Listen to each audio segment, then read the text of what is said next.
Hey guys, this is Brian. Thanks for tuning in. Today, I'm going to go through 6 strategies to finding deals on the MLS. Now, the MLS is where most properties go that are for sale.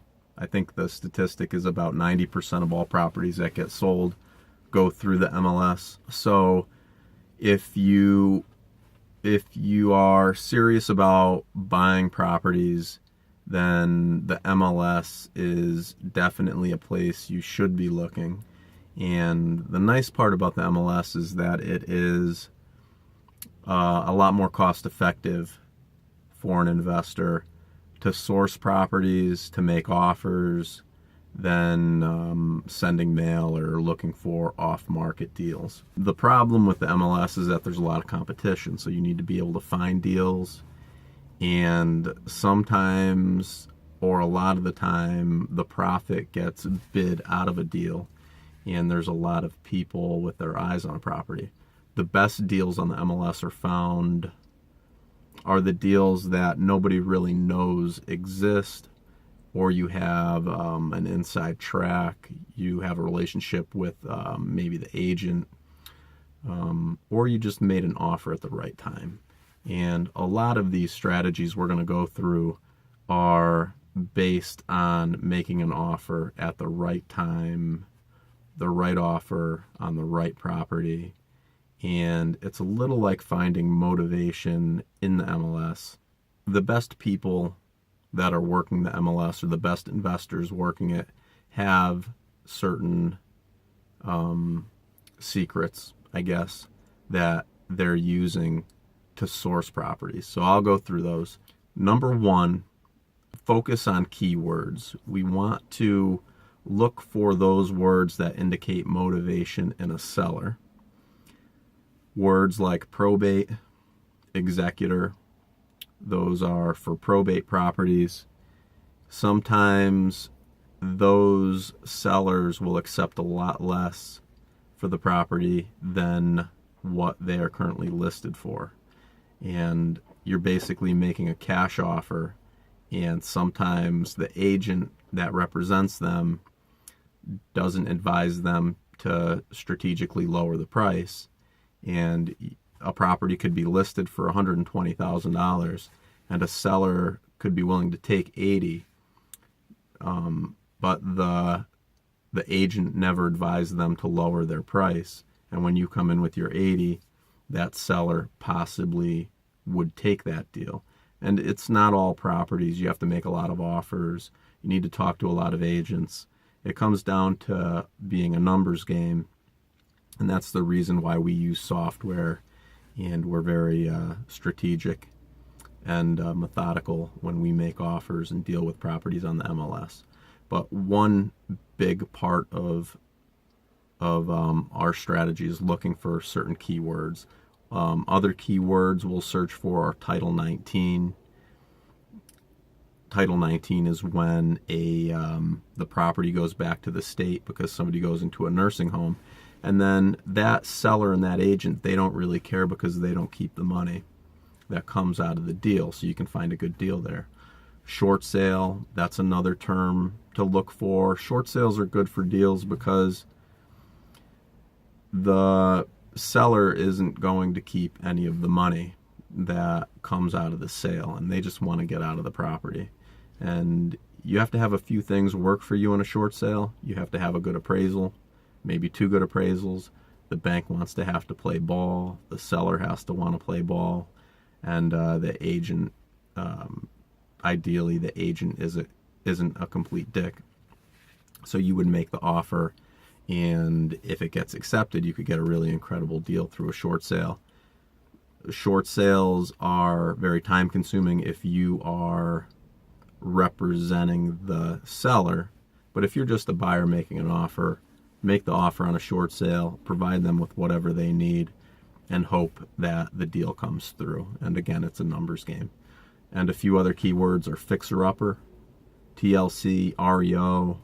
There's a ton of words. You could get creative, but certain words indicate motivation, and you're looking for motivation. so that when you make an offer, the low offer that you make gets accepted and you end up with a great deal. So that was number one. Number two, look at the numbers. So personally, I like to look at as many numbers as I can get my hands on. I like to see list price, median, last sold price, tax assessment value, and then all I'm doing is looking at the ratios and dollar differences between all those numbers and the list price. And that's another reason for the software that we created, was so that we could look at all these numbers in a database, sort by different ratios and dollar amounts, so that we could highlight the properties that are most likely to be deals. And it allows us to move a lot quicker. And speed is a huge factor in getting deals off the MLS. So that's number two. Number three, pay attention to the days on market. If a property is just listed and the value and the price seems really great, it's going to be hard to get that deal at a good price. You're still going to want to make the effort, go out there, make the offer, try to get in bed with the real estate agent, the listing agent, try to give them the commission so that they want to work with you. So if you're really fast, you come out of the gate, you get them an offer, then when they get your offer, if you've beaten everybody there and you're going to use them as your agent, they'll try to get that pushed through as quick as possible, get it signed, and tell all the other buyers that it's already under contract. But days on market, you're going to want to look for properties that are aged a little bit, because the longer a property sits, the more motivated a seller gets. So we're going to be looking at days on market over 180 days. Those sellers start to get motivated if they need to sell. But there's always some people that just don't need to sell. They put their home on the market and they could sit there forever. But usually if a property is, an REO, short sale, probate, it's sitting on the market, these people want to move these properties. So if we focus on properties with a little longer days on market, that's where a deal might be hiding, and it's where somebody might be taking a bigger discount on a property. Number four, I like to look at the tax records. I like to look at the owner of record. I like to cross-reference that owner with the property and see, is this an estate? Did somebody inherit this property? Or is this seller an absentee owner? And are they out of state? So if I can find absentee owners and estates through tax records by cross-referencing the tax records with the MLS, then I can find properties where there might be a hidden gem and nobody else knows it's a probate, but you do, because you've looked through the tax records and you've cross-referenced them. So that's number four.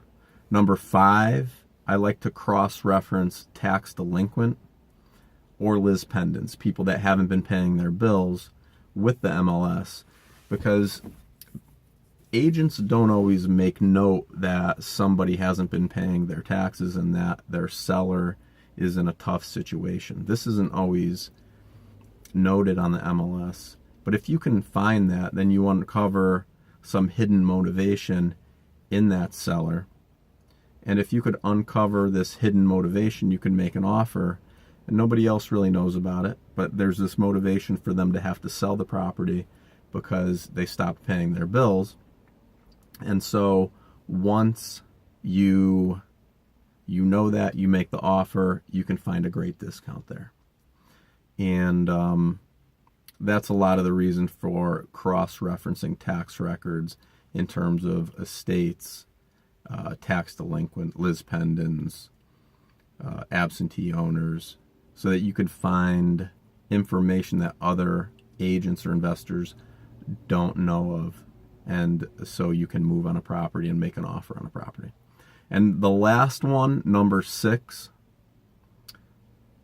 watch for properties to come back onto the market or a price change.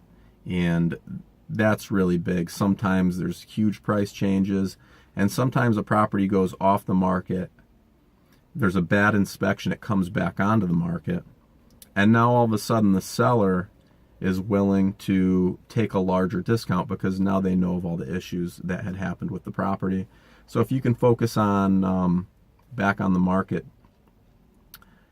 especially where there was an inspection issue and that's why it fell apart, then you're going to get this seller that understands that their property's not perfect, it needs a lot of work, and also they've gotten their hopes up to sell the property and then it fell apart, and you kind of get a vulnerable seller, I guess, a little bit. And they just want to move, they want to sell the property.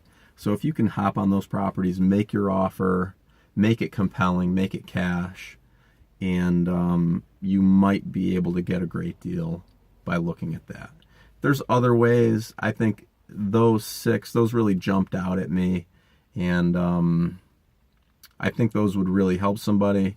Some of those maybe some of you guys never really consider, but I think those are some great places to start. When the MLS starts to feel like there's no deals on it, you have to really look another layer. You have to look at it from a different angle. And if you look at it from a different angle and you can increase the amount of offers you make and the quality of the offers you make, then I think you could increase your inventory and you can be off to buying a lot more properties this year, next year, and moving forward. So that's all I got for today. I knocked the video out. If you're interested in signing up for our podcast or this YouTube channel, I encourage everybody to subscribe so when we do a new video, create a new podcast, you get notified, and also it helps me understand where we're going, and it helps me feel like I'm doing a good job if people are subscribing and providing comments. So if you want me to talk about something else or clarify something, add it in the comments below, and I'll pick it up on a future episode probably. And thanks for joining us. See you next time.